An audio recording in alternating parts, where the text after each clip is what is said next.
Hello दोस्तों, स्वागत है आप सभी का science circle classes YouTube channel पे। दोस्तों आज हम लोग बायोलॉजी को बिल्कुल जीरो लेवल से हीरो लेवल तक पढ़ने वाले हैं। ताकि आप लोग को कोई भी कम्पिटिटिव एग्जाम हो, चाहे बीपीएससी हो, दरोगा हो, बिहार पुलिस हो, है ना, चाहे पैरामेडिकल हो, पॉलिटेक्निक हो, सारे एग्जाम्स में यहाँ से क्वेश्चंस देखने को मिलता है। सबसे ज़्यादा साइंस से पूछा जाने वाला पोर्शन है बायोलॉजी। चलिए दोस्तों, बायोलॉजी को बिल्कुल जीरो से स्टार्ट करते हैं। और हाँ दोस्तों, अगर आप लोग इस चैनल पर नए आए हैं तो प्लीज़ इस चैनल को सब्सक्राइब कर लीजिए और साथ ही बेल आइकन को भी दबा लीजिएगा ताकि नया नया अपडेट आप लोग को मिलता रहे। चलिए देखिए दोस्तों, क्वेश्चन यहाँ पर मैं आप लोग को सबसे पहले देखिए, हेडिंग है बायोलॉजी, यानी बायोलॉजी होता क्या है दोस्तों। तो देखिए दोस्तों, दुनिया में यानी पृथ्वी पर दो प्रकार के वस्तुएं होती है। ठीक है, आप लोग ध्यान से सुनिएगा, है ना। ज़्यादातर मैं बोलूँगा ही, क्योंकि इस पर लिखने में उतना टाइम नहीं है, इसलिए ज़्यादा बोलूँगा, इसलिए आप लोग ध्यान से सुनिएगा। पृथ्वी पर दो ही प्रकार के वस्तुएं होती है। एक होता है दोस्तों सजीव, एक होता है निर्जीव, है ना। सजीव उसको कहते हैं जिसमें जान होती है, जो अपने आप एक जगह से दूसरी जगह मूव करते हैं, जो रिप्रोडक्शन करते हैं, जो रिस्पायरेशन करते हैं, पोषण करते हैं, है ना, सांस लेते हैं, वो क्या होता है, सजीव होता है। बायोलॉजी में दोस्तों हम लोग पढ़ने वाले हैं स्टडी ऑफ लिविंग थिंग्स, यानी सजीवों का अध्ययन। चाहे सजीव में आ जाए प्लांट्स हो या एनिमल्स हो, एनिमल्स एंड प्लांट्स सब किस में आ जाता है, लिविंग थिंग्स में। और लिविंग थिंग्स का अध्ययन क्या कहलाता है दोस्तों, वो बायोलॉजी कहलाता है। आई होप आप लोग को समझ में आ गया होगा कि जीव विज्ञान में हम सिर्फ लिविंग थिंग्स के बारे में चर्चा करेंगे, न कि non living things. Non living things के बारे में दोस्तों फिजिक्स में और केमिस्ट्री में चर्चा की जाएगी। क्लियर। चलिए आगे बढ़ते हैं। देखिए दोस्तों, जीव विज्ञान शब्द का जो है सबसे पहली बार प्रयोग क्या था, वो था दोस्तों फ्रांस के वैज्ञानिक लेमार्क और ट्रेविरेनस, ये जर्मनी का था। ये दोस्तों कब हुआ था इसका प्रयोग, ये 1801 ईस्वी में सबसे प्रथम जीव विज्ञान का ये शब्द का प्रयोग किया था लेमार्क और ट्रेविरेनस। याद रखिएगा, बहुत बार एग्जाम में पूछा जाता है, इसी तरह का क्वेश्चन आप लोग को पूछा जाता है। ठीक है, चलिए आगे बढ़ते हैं। आगे देखिए दोस्तों, यहाँ पर बायोलॉजी, सबसे पहले देखिए बायोलॉजी का पप्पा यानी जनक, फादर, यानी फादर ऑफ बायोलॉजी किसे कहा जाता है दोस्तों, याद रखिएगा, अरस्तु को फादर ऑफ बायोलॉजी कहा जाता है। बायोलॉजी को दोस्तों इसको दो भाग में बांटा गया है पढ़ने की सुविधा से। ठीक है, पहला है दोस्तों जंतु विज्ञान, दूसरा है दोस्तों वनस्पति, है ना। जंतु विज्ञान का इंग्लिश होता है जूलॉजी, वनस्पति विज्ञान का इंग्लिश होता है बॉटनी। आई होप ये सब आप लोग को पता ही होगा। तो जंतु विज्ञान का दोस्तों पापा कहा जाए यानी फादर कहा जाए तो वो अरस्तु को ही कहा जाता है, क्योंकि प्रारंभिक में दोस्तों बायोलॉजी दो भाग में नहीं बटा हुआ था, वो जंतु विज्ञान ही मेनली बायोलॉजी हुआ करता था। तो बायोलॉजी का पिता कौन हो गया, अरस्तु, इसीलिए जंतु विज्ञान का भी पिता क्या हो गया, अरस्तु। बाद में ये वनस्पति विज्ञान अलग एक शाखा बन गई, जिसका फादर किसको किसको कहा जाता है, थियोफ्रेस्टस को, है ना। वनस्पति विज्ञान का पिता थियोफ्रेस्टस को कहा जाता है। देखिए दोस्तों, अरस्तु जो है ये इसका एक पुस्तक है हिस्टोरिका एनिमेलियम, ये पुस्तक है अरस्तु का। इसमें दोस्तों ये लगभग 500 प्रकार के जंतुओं के बारे में बताए हैं, है ना। अरस्तु दोस्तों लगभग 500 जंतुओं के बारे में वर्णन किए हैं, इसीलिए अरस्तु को जंतु विज्ञान का जनक कहा जाता है। चलिए, और यहाँ पर देख लीजिए, उसी तरह से दोस्तों थियोफ्रेस्टस, ये तो जंतु से संबंधित यानी 500 प्रकार के जंतु के बारे में बताया था, लेकिन थियोफ्रेस्टस जो है दोस्तों ये अपनी पुस्तिका हिस्टोरिका प्लेंटेरम, क्या है दोस्तों, हिस्टोरिका प्लेंटेरम में 500 प्रकार के पौधे के बारे में बताए थे, इसीलिए बॉटनी का जनक किसे कहा जाता है, थियोफ्रेस्टस को कहा जाता है। आई होप आप लोग को समझ में आ रहा होगा, सिंपल सी बात है। और देखिए दोस्तों, यहाँ पर आप लोग को नोट्स देखिए, भारतीय वनस्पति विज्ञान का जनक, इंडियन बॉटनी का जो है दोस्तों फादर किसे कहा जाता है, याद रखिएगा, विलियम रॉक्सबर्ग को। विलियम रॉक्सबर्ग को दोस्तों भारतीय वनस्पति विज्ञान का जनक कहा जाता है। ये सब पॉइंट याद रखिएगा। चिकित्सा शास्त्र के पापा यानी जनक, फादर, है ना, क्या किसको कहते हैं दोस्तों, हिप्पोक्रेट्स को कहते हैं, है ना। सबसे पहले चिकित्सा के बारे में इन्होंने ही बताया था, है ना, मानव से संबंधित रोग के बारे में बताया था, इसीलिए हिप्पोक्रेट्स को क्या कहा जाता है, चिकित्सा शास्त्र का जनक कहा जाता है। और दोस्तों प्रयोगात्मक कायकी का पिता यानी फादर। अब यहाँ पर कायकी क्या होता है दोस्तों? कायकी होता है जिस तरह से हम लोग का शरीर में जितने भी ऑर्गन है ना, चाहे हाथ हो, पैर हो, आँख हो, ये सब दोस्तों कायिक कहलाता है। ये सब क्या है? कायिक। और इस पर सबसे पहले प्रयोग किया था, एक्सपेरिमेंट किया था, किसने किया था? गैलन, है ना, गैलन। इसीलिए प्रयोगात्मक कायकी का पापा यानी फादर किसे कहा जाता है? गैलेन को कहा जाता है। चलिए आगे बढ़ते हैं। अगर अच्छा लग रहा है तो इस वीडियो को लाइक और ज़्यादा से ज़्यादा शेयर कर दीजिएगा। और हाँ दोस्तों, ये नोट्स मैं अपने हाथों से बनाया हूँ। अगर आप लोग को कैसा लगा, है ना, और आप लोग शुरू से अंत तक देखिए और हमको ज़रूर लास्ट में कमेंट करके बताइएगा कि आज ये नोट्स जो है आप लोग के लिए कैसा है। ठीक है, चलिए। जीवधारियों का वर्गीकरण, क्लासिफिकेशंस ऑफ लिविंग थिंग्स। ठीक है, जीवधारियों का। तो यहाँ पर देखिए दोस्तों, सबसे पहले जो है कैरोलस लिनियस, याद रखिएगा, बहुत इंपॉर्टेंट नाम है। इन्होंने जीवधारियों को दो भागों में बांटा। कितने भाग में? दो भाग में बांटा था दोस्तों, है ना। इसलिए कैरोलस लिनियस को आधुनिक वर्गीकरण का पिता कहा जाता है, यानी father of modern taxonomy is known as Linnaeus, Carolus Linnaeus. क्यों? क्योंकि ये जीवधारियों को दो भागों में बांटा था, इसीलिए कैरोलस को आधुनिक वर्गीकी का पिता भी कहा जाता है। बहुत इंपॉर्टेंट पॉइंट है, याद रखिएगा। इन्होंने दोस्तों जीवधारियों को जो है यानी वर्गीकरण जो किया था वो 6 बेस पे किया था। यानी कितना इकाई पे किया था? 6 इकाई पे। पहला था दोस्तों जाति के आधार पे वर्गीकरण किया था, उसके बाद वंश के आधार पे, उसके बाद कुल, गण, वर्ग, संघ। बस इतना याद रखिएगा दोस्तों, है ना, कि क्वेश्चन पूछ दिया जाता है कि कैरोलस लिनियस जो है वो कितने आधार पे जीवधारियों का वर्गीकरण किया था। तो याद रखिएगा 6 बेस थे, जिसमें जाति, वंश, कुल, गण, वर्ग, संघ। ठीक है, चलिए आगे बढ़ते हैं। आगे देखिए दोस्तों, कैरोलस लिनियस के बाद एक और वैज्ञानिक आते हैं, है ना, उसका नाम है आर.एच. व्हिटेकर। व्हिटेकर, है ना, उसका नाम क्या है? आर.एच. व्हिटेकर। ये जीवधारियों के वर्गीकरण से संबंधित टॉपिक है, याद रखिएगा। पहला हो गया कैरोलस लिनियस, दूसरा हो गया आर.एच. व्हिटेकर। इन्होंने जीवधारियों को 5 भागों में बांटा। कितने भाग में दोस्तों? 5 भागों में बांटा। ठीक है, पहला जीव को रखा, पहला जीवधारी का नाम रखा दोस्तों मोनेरा। सॉरी, यहाँ पर थोड़ा सा, हाँ, पहला क्या हो गया दोस्तों? मोनेरा, याद रखिएगा, मोनेरा। इसमें मोनेरा में देखिए क्या सब आता है दोस्तों?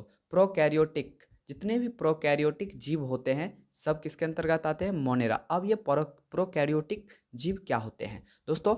जिसमें न्यूक्लियस यानी केंद्रक अविकसित होते हैं, यानी डेवलप्ड नहीं होते हैं। ठीक है, जैसे कोशिका का सभी अंग इसमें मौजूद नहीं होते हैं। जैसे कहने का मतलब लाइसोसोम, राइबोसोम, है ना, गोल्गी बॉडी, माइटोकॉन्ड्रिया, सभी ऑर्गन इसमें मौजूद नहीं होते हैं। हम लोग कह सकते हैं कि सूक्ष्म यानी एक कोश की है जो भी होते हैं दोस्तों, है ना, वो सभी को क्या बोलते हैं? प्रोकैरियोटिक बोलते हैं। ठीक है, यानी इसमें केंद्रक क्या होता है? विकसित नहीं होता है, यानी ये डेवलप्ड लिविंग थिंग्स नहीं होता है, इसलिए इसको क्या बोला जाता है? प्रोकैरियोटिक। हम लोग किस में आ जाते हैं दोस्तों? यूकैरियोटिक में, क्योंकि हम लोगों के सेल का जो है कोशिका का केंद्रक डेवलप होता है, यानी हर एक चीज़ होता है कोशिका में। माइटोकॉन्ड्रिया होता है, गोल्गी बॉडी होता है, राजधानी होता है, ठीक है, लाइसोसोम होता है, राइबोसोम होता है, गोल्गी बॉडी होता है, न्यूक्लियस होता है, ये सभी ऑर्गन पाया जाता है। इसीलिए हम लोग किस में आते हैं दोस्तों? यूकैरियोटिक जीव में आते हैं। जितने भी बड़े बड़े पेड़ पौधे हुए यानी प्लांट्स एंड एनिमल किस में आ जाते हैं? यूकैरियोटिक में।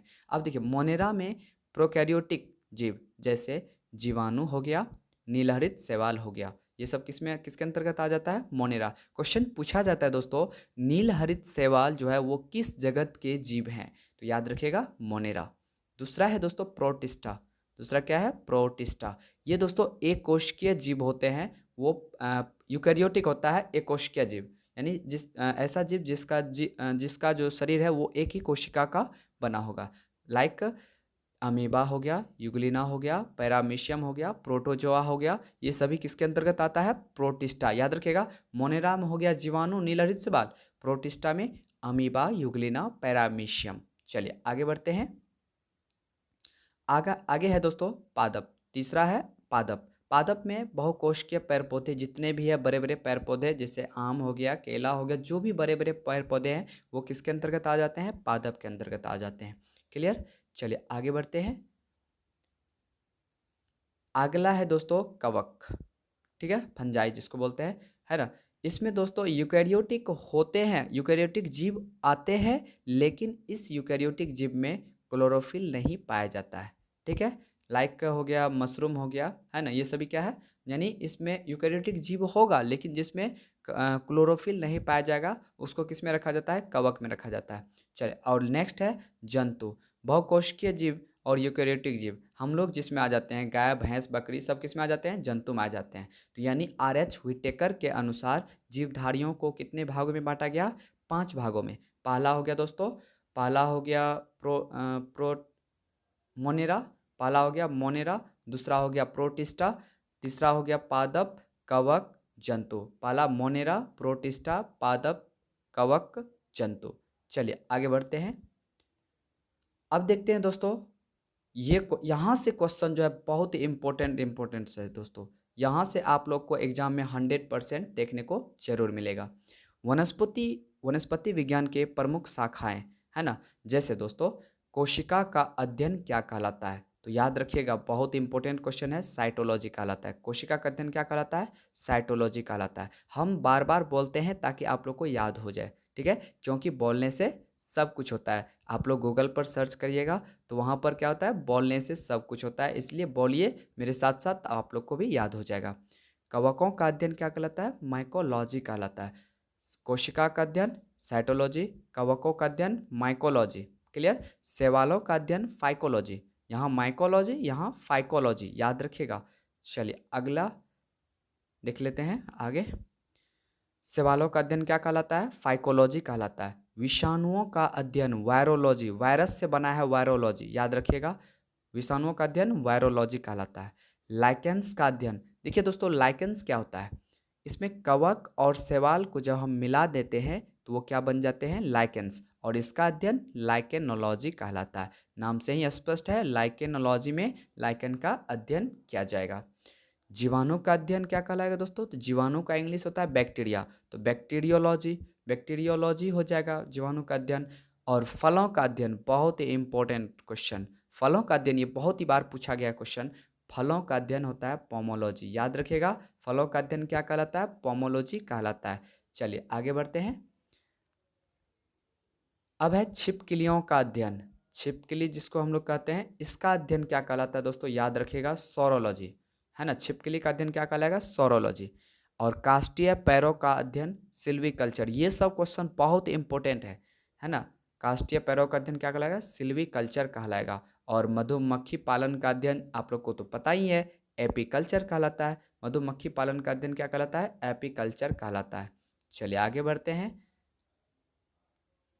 अगला है मिट्टी का अध्ययन क्या कहलाता है, तो मिट्टी का अध्ययन याद रखिएगा दोस्तों, पेडोलॉजी, है ना। पेडो मतलब होता है मिट्टी, याद रखिएगा, पेडोलॉजी। मिट्टी का अध्ययन क्या कहलाता है, पेडोलॉजी। फूलों का अध्ययन एंथोलॉजी, फूलों का अध्ययन एंथोलॉजी, जिससे हम बोलते हैं ना एंथो फूलो, एंथो फूलो, तो हो जाएगा फूलों का अध्ययन एंथोलॉजी। परागकण का अध्ययन, तो देखिए परागकण का इंग्लिश होता है पॉलिनेशन, तो देखिए नाम से ही पोलो पोलोनोलॉजी, ठीक है। परागकणों का अध्ययन क्या कहलाता है, पोलोनोलॉजी कहलाता है। और घासों का अध्ययन क्या कहलाता है, तो घास का इंग्लिश होता है एग्री, है ना। एग्री से ही बनता है ना, कृषि घास ये सब बनता है, तो एग्रेस्टोलॉजी कहलाएगा। क्या कहलाएगा, घासों का अध्ययन एग्रेस्टोलॉजी कहलाता है। चलिए आगे बढ़ते हैं। याद रखिएगा, घासों का अध्ययन एग्रोस्टोलॉजी कहलाता है। पक्षियों का अध्ययन, बहुत इंपॉर्टेंट क्वेश्चन, ऑर्निथोलॉजी कहलाता है। पक्षियों का अध्ययन ऑर्निथोलॉजी कहलाता है। ऑर्निथोलॉजी, ऑर्निथोलॉजी उड़, तो उड़ेगा कौन, पक्षी। ऑर्निथोलॉजी मतलब उड़, और उड़, तो पक्षियों का अध्ययन ऑर्निथोलॉजी कहलाएगा। मछलियों का अध्ययन, देखिए दोस्तों यहाँ पर बहुत ही कन्फ्यूजन वाला सवाल होता है कि यहाँ से क्वेश्चन पूछा जाता है, कहता है मछलियों का अध्ययन क्या कहलाता है, तो सबको पता रहता है पीसी कल्चर, लेकिन यहाँ पर मछलियों के पालन का अध्ययन अगर कहा जाए तो वो हो जाएगा दोस्तों पीसी कल्चर। यहाँ पर है मछलियों का अध्ययन, याद रखिएगा इक्थियोलॉजी कहलाता है। ये क्वेश्चन बीपीएससी में पूछा गया है। इक्थियोलॉजी, मछलियों का अध्ययन क्या कहलाता है, इक्थियोलॉजी। मछली पालन का अध्ययन क्या कहलाता है, पीसी कल्चर, याद रखिएगा। अब है रक्त का अध्ययन, ब्लड का अध्ययन क्या कहलाता है? हीमेटोलॉजी, है ना। देखिए ब्लड में क्या पाया जाता है? हीमोग्लोबिन पाया जाता है, तो हीमोग्लोबिन से याद रखेगा हीमेटोलॉजी, रक्त का अध्ययन कहलाता है हीमेटोलॉजी। अगला है कैंसर, बहुत ही बार पूछा गया क्वेश्चन है कैंसर और ट्यूमर। देखिए कैंसर और ट्यूमर, ट्यूमर क्या होता है दोस्तों? जब ब्रेन में कैंसर होता है माइंड में तो उसको बोला जाता है ट्यूमर। दोनों का अध्ययन क्या कहलाता है? ऑन्कोलॉजी, है ना। ऑन्कोलॉजी क्या कहलाता है? कैंसर या ट्यूमर का अध्ययन ऑन्कोलॉजी। बहुत ही बार क्वेश्चन पूछा गया, वीवीआई लगा लीजिएगा, ठीक है। आगे वृक्षों एवं झाड़ियाँ का अध्ययन, वृक्ष एवं झाड़ियाँ जितना भी है उसका अध्ययन क्या कहलाता है? डेंड्रोलॉजी। क्या कहलाता है दोस्तों? डेंड्रोलॉजी, याद रखिएगा। सांपों का अध्ययन यानी सर्पों का अध्ययन क्या कहलाएगा? ऑफियोलॉजी। तो देखिए सांप क्या जोड़ते हैं दोस्तों? फैन, फैन ऐसे याद रखिए, फैन फियो, फैन यानी फॉफ जो लगाते हैं, तो ऑफियोलॉजी ऐसे याद रखिएगा। अगला क्वेश्चन देख लीजिए, कीटों का अध्ययन क्या कहलाता है? एंटोमोलॉजी कहलाता है। ये भी क्वेश्चन बहुत ही बार पूछा जाता है। एंटोमो मतलब क्या होता है दोस्तों? कीट होता है, याद रखिएगा। एंटोमोलॉजी मतलब कीटों का अध्ययन हो गया। रेशम कीट का पालन, रेशम कीट का पालन का अध्ययन क्या कहलाता है? सेरीकल्चर, है ना। सेरी मतलब क्या होता है? रेशम, है ना। यानी रेशम कीट का पालन क्या कहलाता है? सेरीकल्चर कहलाएगा। और आज का आखिरी टॉपिक है मत्स्य पालन का अध्ययन, अभी तुरंत बताए हैं पीसी कल्चर है। क्लियर? तो दोस्तों आज हम छोटा सा वीडियो बनाए हैं, अगर आप लोग को अच्छा लगा होगा तो ज़रूर कमेंट कीजिएगा। और हाँ बताइए, अपना सभी आदमी अपना फीडबैक दीजिएगा कि कैसा रहा ये नोट्स, और आप लोग के लिए कितना लाभदायक हो सकता है ना। आप लोग नीचे ज़रूर कमेंट कीजिएगा। तो इसी तरह का वीडियो मैं आगे बनाते रहूँगा, चाहे वो बायोलॉजी हो, फिजिक्स हो, केमिस्ट्री हो, हिस्ट्री हो, ज्योग्राफी हो, पॉलिटी हो, सारे क्वेश्चंस को डिस्कशन इसी तरह से हम लोग लाइन बाय लाइन करते जाएंगे। तो फिर मिलते हैं आप लोग से नेक्स्ट टॉपिक के साथ, इससे आगे। देखिए नेक्स्ट इज़ कमिंग टुमारो, ठीक है। ये सारा कुछ है, तो आप लोग से फिर मिलते हैं नेक्स्ट वीडियो में। तब तक के लिए धन्यवाद, आप लोग को बहुत बहुत धन्यवाद। Good bye.